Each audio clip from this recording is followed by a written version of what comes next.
Chapter 4. The first principle in the science of getting rich.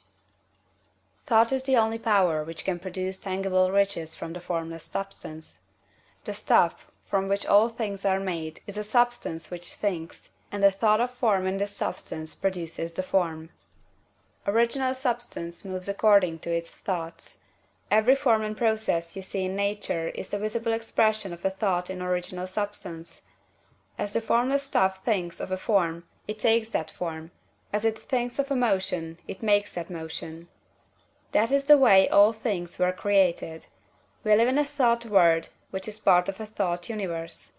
The thought of a moving universe extended throughout formless substance, and the thinking stuff moving according to that thought took the form of systems of planets, and maintains that form. Thinking substance takes the form of its thought, and moves according to the thought. Holding the idea of a circling system of suns and worlds, it takes the form of these bodies, and moves them as it thinks. Thinking the form of a slow-growing oak tree, it moves accordingly, and produces the tree, though centuries may be required to do the work.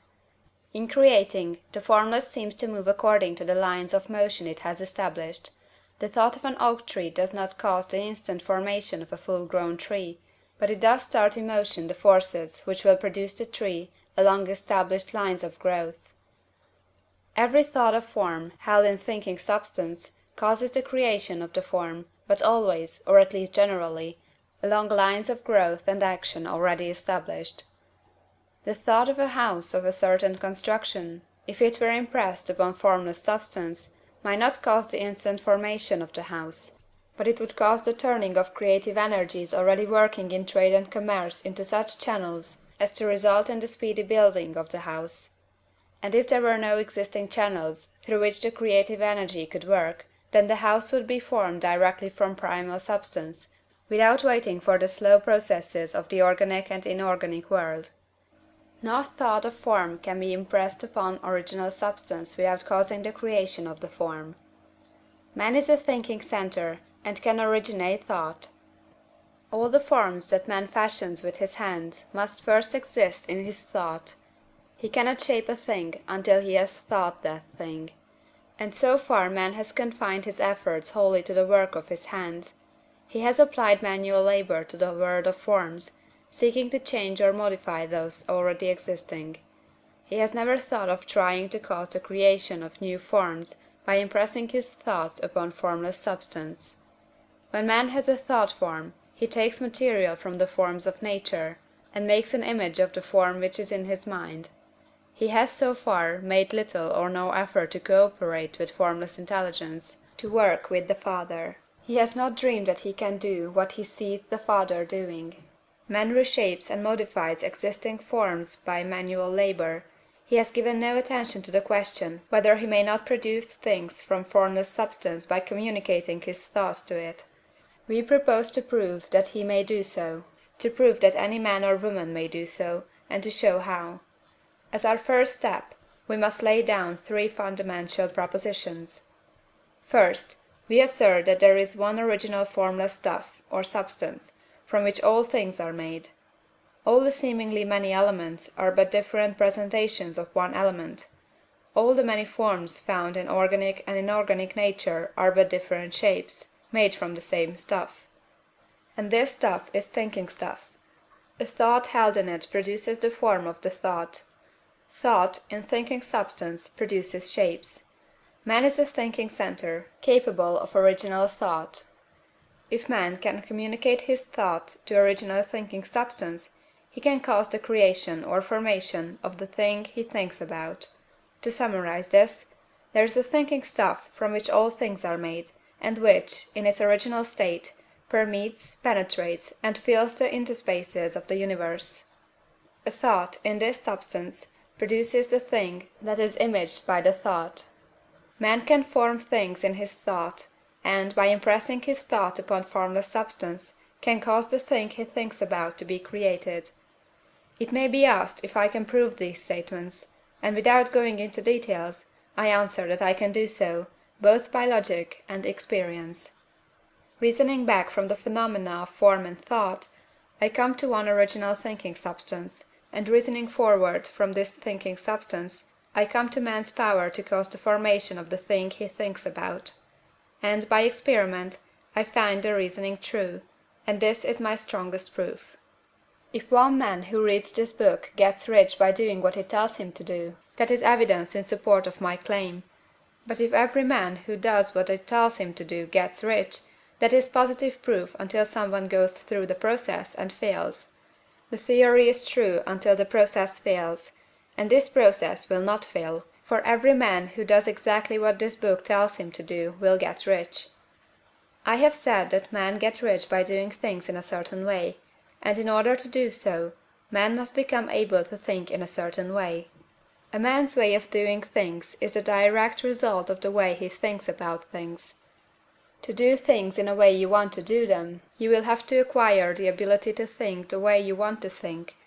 This is the first step toward getting rich. To think what you want to think is to think truth, regardless of appearances. Every man has the natural and inherent power to think what he wants to think, but it requires far more effort to do so than it does to think the thoughts which are suggested by appearances.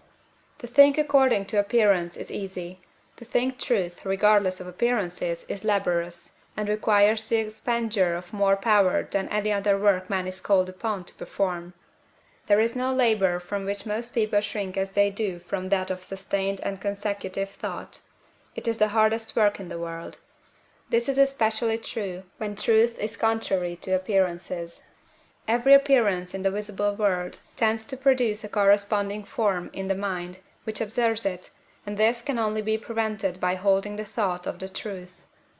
To look upon the appearance of disease will produce the form of disease in your own mind, and ultimately in your body, unless you hold the thought of the truth, which is that there is no disease, it is only an appearance, and the reality is health. To look upon the appearances of poverty will produce corresponding forms in your own mind, unless you hold to the truth that there is no poverty, there is only abundance. To think health when surrounded by the appearances of disease, or to think riches when in the midst of appearances of poverty, requires power. But he who acquires this power becomes a master mind. He can conquer fate, he can have what he wants. This power can only be acquired by getting hold of the basic fact which is behind all appearances, and that fact is that there is one thinking substance from which and by which all things are made. Then we must grasp the truth that every thought held in this substance becomes a form, and that man can so impress his thoughts upon it as to cause them to take form and become visible things. When we realize this, we lose all doubt and fear, for we know that we can create we want to create, we can get what we want to have, and can become what we want to be. As a first step toward getting rich, you must believe the three fundamental statements given previously in this chapter, and in order to emphasize them, I repeat them here. There is a thinking stuff from which all things are made, and which, in its original state, permeates, penetrates, and fills the interspaces of the universe. A thought, in this substance, produces the thing that is imaged by the thought. Man can form things in his thought, and, by impressing his thought upon formless substance, can cause the thing he thinks about to be created. You must lay aside all other concepts of the universe than this monistic one, and you must dwell upon this until it is fixed in your mind, and has become your habitual thought. Read these creed statements over and over again, fix every word upon your memory, and meditate upon them until you firmly believe what they say. If a doubt comes to you, cast it aside as a sin. Do not listen to arguments against this idea. Do not go to churches or lectures where a contrary concept of things is taught or preached. Do not read magazines or books which teach a different idea. If you get mixed up in your faith, all your efforts will be in vain. Do not ask why these things are true, nor speculate as to how they can be true. Simply take them on trust. The science of getting rich begins with the absolute acceptance of this faith. End of chapter 4.